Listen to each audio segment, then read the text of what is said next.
မြန်မာရဲ့ပြည်သက်များအားလုံးကိုစိတ်နှပြရှင်လန်းချမ်းမြေ့ကြပါစေဒီကနေ့2026ခုနှစ်ဧပြီလ21ရက်အင်္ဂါနေ့ရဲ့နနက်ခင်းသတင်းစီစဉ်တွေကိုတင်ဆက်ပေးသွားမှာဖြစ်ပါတယ်ကျွန်မကတော့အစီအစဉ်တင်ဆက်သူလူရည်ပြပိုင်းပါနိုင်ငံတော်သမ္မတဦးဝင်းမြင့်လွတ်မြောက်လာပြီးနောက်သမ္မတဟောင်းဦးထင်ကျော်နဲ့ NLD ထိပ်ပိုင်းခေါင်းဆောင်အချို့တွားရောက်တွေ့ဆုံခဲ့ကြပါတယ်။အဲ့ဒီလိုတွေ့ဆုံမှုတွေရှိခဲ့ပြီးတဲ့နောက်မှာတော့စစ်ကောင်စီဘက်ကမေးမြန်းစစ်ဆေးမှုတွေနဲ့လုံခြုံရေးတင်းကျပ်မှုတွေကိုတိုးမြင့်လှုံ့ဆော်လာတယ်လို့သတင်းရင်းမြစ်တွေကဆိုပါတယ်။ NLD ဗဟိုအလုပ်အမှုဆောင်ကော်မတီဝင်နဲ့ပြောရေးဆိုခွင့်ရှိသူဒေါက်တာမျိုးညွန့်ကိုဧပြီလ18ရက်နေ့မှာပြည်ထရေးဝန်ကြီးဌာနကခေါ်ယူမေးမြန်းခဲ့ပြီးဧပြီလ19ရက်နေ့မှာတော့ပြန်လည်လှုပ်ပေးခဲ့ပါတယ်။အဆိုပါစစ်ဆေးမေးမြန်းမှုတွေဟာသမ္မတဦးဝင်းမြင့်လွတ်မြောက်လာမှုနဲ့ပတ်သက်ပြီးပြည်ရင်းမီဒီယာတွေကိုအင်တာဗျူးဖြေကြားခဲ့တာတွေသမ္မတဟောင်းဦးထင်ကျော်နဲ့အတူဦးဝင်းမြင့်စီတွားရောက်တွေ့ဆုံခဲ့တာတွေနဲ့ဆက်ဆက်နိုင်တယ်လို့သုံးသပ်ရပါတယ်။လက်ရှိမှာတော့သမ္မတဦးဝင်းမြင့်ရဲ့နေအိမ်ပါဝင် NLD ထိပ်ပိုင်းခေါင်းဆောင်အချို့ရဲ့နေအိမ်တွေမှာစစ်ကောင်စီကလုံခြုံရေးစောင့်ကြပ်မှုတွေကိုအထူးတင်းကျပ်ထားပါတယ်။တွားရောက်တွေ့ဆုံမဲ့လူတွေကိုလည်းမှတ်ပုံတင်စစ်ဆေးရုံနဲ့မကပဲPSMS Passenger Screening Security Management System လို့ခေါ်တဲ့နည်းပညာကိုပါအသုံးပြုပြီးစစ်ဆေးမှုတွေကိုပြုလုပ်နေကြောင်းသတင်းရရှိပါရရှင်။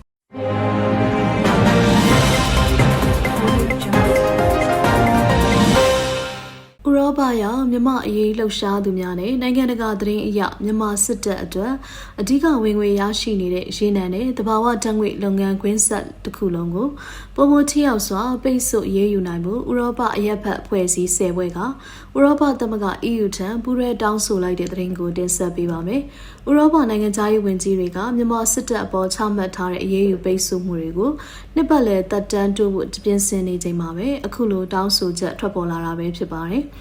EU အနေနဲ့2020ခုနှစ်ကတည်းကမြန်မာရေနံနဲ့တဘာဝဓာတ်ငွေလုပ်ငန်း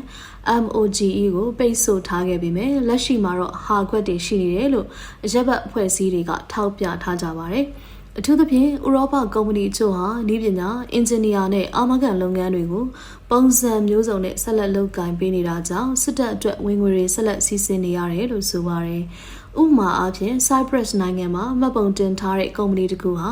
Thai PTTEP ရဲ့ဇောတိကစီမံကိန်းမှာပါဝင်နေခြင်းက EU နဲ့ဆက်နွယ်သူတွေမြန်မာဓာတ်ငွေကဏ္ဍမှာရှိနေစေဖြစ်ကြောင်းပြသနေပါတယ်။ဒါကြောင့် UK ပြင်သစ်၊ဂျာမနီ၊အီတလီနဲ့နော်ဝေအပါအဝင်ဥရောပ10နိုင်ငံကမြန်မာအရေးလှုပ်ရှားတဲ့အဖွဲ့တွေကရေနံနဲ့တဘာဝဓာတ်ငွေထုတ်လုပ်မှုကွင်းဆက်ရှိ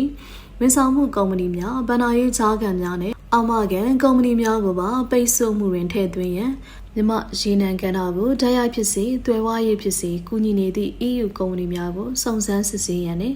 ဥရောပအခြေစိုက်ကုမ္ပဏီများရဲ့ပါဝင်ပတ်သက်မှုကိုပုံမပွင့်လင်းမြင်သာစွာစစ်ဆေးရန်စတဲ့အချက်တွေကိုလှုံ့ဆော်မှုတောင်းဆိုထားကြပါတယ်။စစ်ကောင်စီကပြည်သူတွေပေါ်ကျူးလွန်နေတဲ့စစ်ရာဇဝတ်မှုတွေကိုရေနံနဲ့တဘာဝဓာတ်ငွေကရတဲ့ဝင်ငွေတွေကဓာတ်ရိုက်ထောက်ပံ့နေတာကြောင့်ဥရောပသမဂ္ဂအနေနဲ့ဒီဝင်ငွေလမ်းကြောင်းကိုအမြန်ဆုံးဖြတ်တောက်ပေးဖို့အလေးနက်တိုက်တွန်းထားကြောင်းသတင်းရရှိပါရရှင်။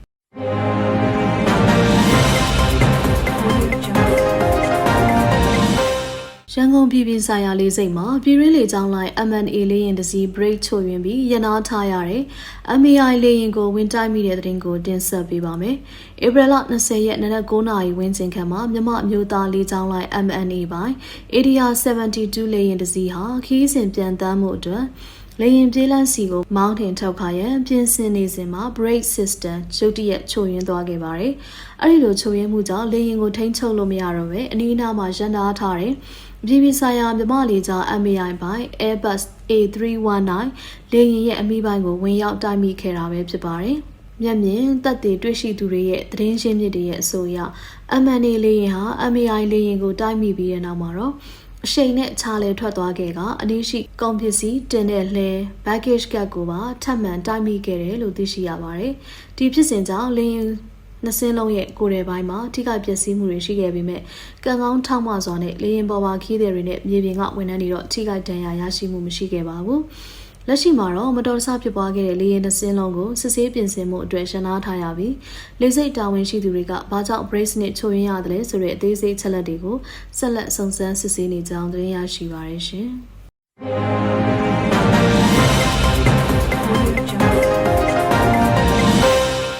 နိုင်ငံရေးအကျဉ်းသားများအတွက်ရှင်းနေကမယူပဲအခမဲ့လိုက်ပါကူညီပေးခဲ့တဲ့ တရားလွှတ်တော်ရှိနေဒေါ်ဖြိုးဝေဝေမြင့်ခေါ်မတ်ဖြိုးဖြိုးဟာထောင်တွင်းမှာကင်ဆာရောဂါဝေဒနာကိုပြင်းထန်စွာခံစားနေရပြီးအသက်အန္တရာယ်စိုးရိမ်ရတဲ့အခြေအနေရောက်ရှိနေပါတယ်။ဒေါ်ဖြိုးဝေဝေမြင့်ရဲ့ခန္ဓာကိုယ်အနှံ့အပြားလဲပင်လက်မောင်းခေါင်းနဲ့ရှင်ဘက်တို့မှာကင်ဆာအကျိတ်တွေပြန့်နှံ့လာနေပါတယ်။ဝေဒနာပြင်းထန်လွန်တာကြောင့်အိပ်စက်ဖို့တော့မဖြစ်နိုင်တော့သလိုနားတစ်ဖက်လည်းအတန်မကြားရတော့ပဲအိမ်သာတက်ဖို့ပင်အင်အားမရှိတော့တဲ့အထိယောဂပြင်းထန်နေတယ်လို့သိရှိရပါတယ်။ပြည်အကျဉ်းထောင်အာဏာပိုင်တွေကသူမကိုအပြင်ဆေးရုံ2ကြိမ်ထုတ်ပြခဲ့ပြီးမြဲအသားစာယူစစ်ဆေးခြင်းလိုမျိုးအခြေခံစစ်ဆေးမှုတွေကိုတော့လှုပ်ဆောင်ခွင့်မပေးခဲ့ပါဘူး။ဒါအပြင်ဆေးရုံထုတ်တဲ့အချိန်တွေမှာလည်းမိသားစုကိုအတိမပေးတဲ့အပြင်လာရောက်တွေ့ဆုံတဲ့မိသားစုဝင်တွေကိုလည်းထောင်ဝင်ထဲတွေကမောင်းထုတ်ခဲ့တယ်လို့သိရှိရပါတယ်။မိသားစုအနေနဲ့ရန်ကုန်ရှိအထူးကုဆရာဝန်ကြီးတွေနဲ့ပြသဖို့ကြိုးပမ်းမှုတွေအားလုံးကိုလည်းပိတ်ပင်ခံရပါတယ်။ရှေ့နေဒေါ်ဖြိုးဝေဝေမြင့်ဟာအာဏာသိမ်းပြီးချိန်ကစလို့နိုင်ငံရေးကျင်းသား200ကျော်ရဲ့အမှုပေါင်း80ကျော်ကိုအခမဲ့ကူညီပေးခဲ့သူပဲဖြစ်ပါတယ်။ဒီလိုကူညီမှုတွေကြောင့်စစ်ကောင်စီရဲ့အညှိုးထားခြင်းခံရပြီး2022ခုနှစ်မှာဖမ်းဆီးခံခဲ့ရကထောင်ဒဏ်10နှစ်နဲ့3လမတရားချမှတ်ခံခဲ့ရတာပါ။လက်ရှိမှာတော့သူမဟာလုံလောက်တဲ့ဆေးကုသခွင့်မရရှိပဲအချိန်နဲ့အမျှအသက်အန္တရာယ်နှီးကပ်နေတာကြောင့်လူအခွင့်အရေးအဖွဲ့အစည်းတွေအနေနဲ့အရေးပေါ်အာရုံစိုက်ဖို့လိုအပ်နေကြောင်းသတင်းရရှိပါတယ်ရှင်။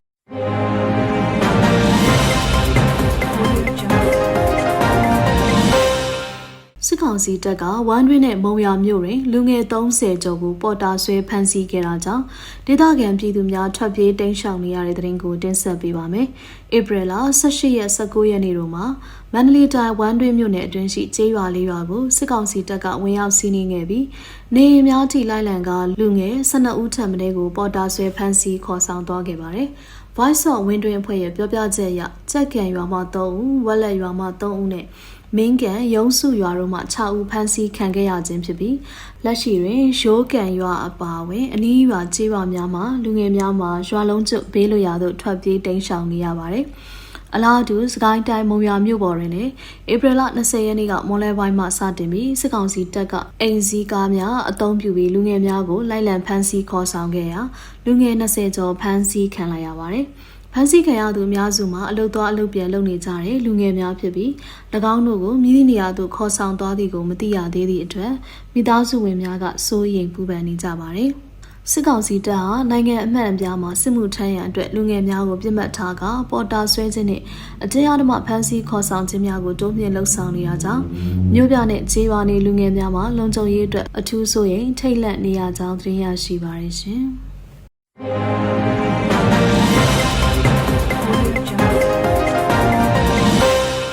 အမေရိကန်ရဲ့ရေတပ်ပိတ်ဆို့မှုကိုကြော်ဖြတ်ဖို့ကြိုးပမ်းတဲ့အီရန်ကုန်တင်သင်္ဘောတစ်စင်းကိုအမေရိကန်ကကြားဖြတ်ဟန်တာကတင်စီလိုက်တဲ့သတင်းကိုတင်ဆက်ပေးပါမယ်။ဧပြီလ20ရက်သမ္မတဒေါ်နယ်ထရန့်ရဲ့အတည်ပြုချက်အရအိုမန်ပင်လယ်ကွေ့အတွင်းမှာအမေရိကန်ရေတပ်ရဲ့ရပ်တန့်ဖို့အတည်ပြုချက်ကိုဂရုမစိုက်တဲ့အီရန်အလန်တင်ကုန်တင်သင်္ဘောတစ်စင်းကို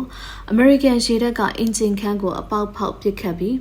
ချက်ချင်းရပ်တန့်စေကတင်စီခဲ့တာပဲဖြစ်ပါတယ်။လက်ရှိမှာတော့အဆိုပါသင်္ဘောဟာအမေရိကန်ရဲ့ထိန်းသိမ်းမှုအောက်မှာရှိနေပြီလို့သိရှိရပါတယ်။တစ်ဖက်မှာလည်းစစ်ပွဲအဆုံးသတ်ရေးအတွက်ပါကစ္စတန်နိုင်ငံမှာပြုလုပ်မဲ့ဆွေးနွေးပွဲတွေကိုဒုတိယသမ္မတ JD Vance ဦးဆောင်တဲ့ကိုယ်စားလှယ်အဖွဲ့တက်ရောက်မှာဖြစ်ပေမဲ့အီရန်ဘက်ကတော့ပါဝင်မှုအစီအစဉ်မရှိသေးကြောင်းအီရန်နိုင်ငံပိုင်သတင်းဌာန IRNA ကဖော်ပြထားပါတယ်။အမေရိကန်ဘက်ကအပြောတစ်မျိုးအလုပ်တစ်မျိုးဖြစ်နေတာတွေနဲ့အီရန်စိတ်ကမ်းတွေကိုရေတပ်အင်အားသုံးပိတ်ဆို့ထားတာတွေကြောင့်အခုလိုဆုံးဖြတ်ခဲ့တာလို့ဆိုပါတယ်။သမ္မတဒေါ်နယ်ထရန့်ကတော့ဆွေးနွေးပွဲမှာသဘောတူညီချက်မရရင်အီရန်ရဲ့လျှက်စစ်တပ်အားပေးစက်ရုံတွေနဲ့တရားတွေကိုတိုက်ခိုက်သွားမယ်လို့ပြင်းပြင်းထန်ထန်ချိန်ချောက်ထားပါတယ်။အီရန်ဆိုရကလည်းအမေရိကန်ရဲ့ချိန်ချောက်မှုတွေဟာငြိမ်းချမ်းရေးအတွက်ဓာစီဖြစ်စေတယ်လို့တုံ့ပြန်ထားပါတယ်။လက်ရှိမှာကမ္ဘာရေနံလမ်းကြောင်းဖြစ်တဲ့ဟော်မုတ်ရေလက်ကြားအတွင်းမှာကုန်တင်သင်္ဘောတွေဟာတိုက်ခိုက်ခံနေရတာကြောင့်ဒေသရင်းတင်းမာမှုတွေဟာအမြင့်ဆုံးအဆင့်ကိုရောက်ရှိနေကြောင်းသတင်းရရှိပါတယ်ရှင်။ဧပြီလ21ရက်နေ့အတွက်မြန်မာနိုင်ငံတဝန်းကဒုတိယဖြစ်စဉ်သတင်းတွေကိုစူးစီးတင်ဆက်ပေးခဲ့တာပဲဖြစ်ပါတယ်။ကြည့်ရှုနားတော်တာဆင်ပေးခဲ့ကြတဲ့မိဘပြည်သူအပေါင်းကိုစိတ်နှပြကျန်းမာချမ်းသာပြီးဘေးရန်တွေကင်းဝေးကြပါစေကြောင်းဆုမွန်ကောင်းတောင်းရင် Independent Voice မြန်မာရဲ့နနက်ခင်းသတင်းစီစဉ်တင်ဆက်မှုကိုဒီမှာရင်ရှင်းနာခွင့်ပြုပါရှင်။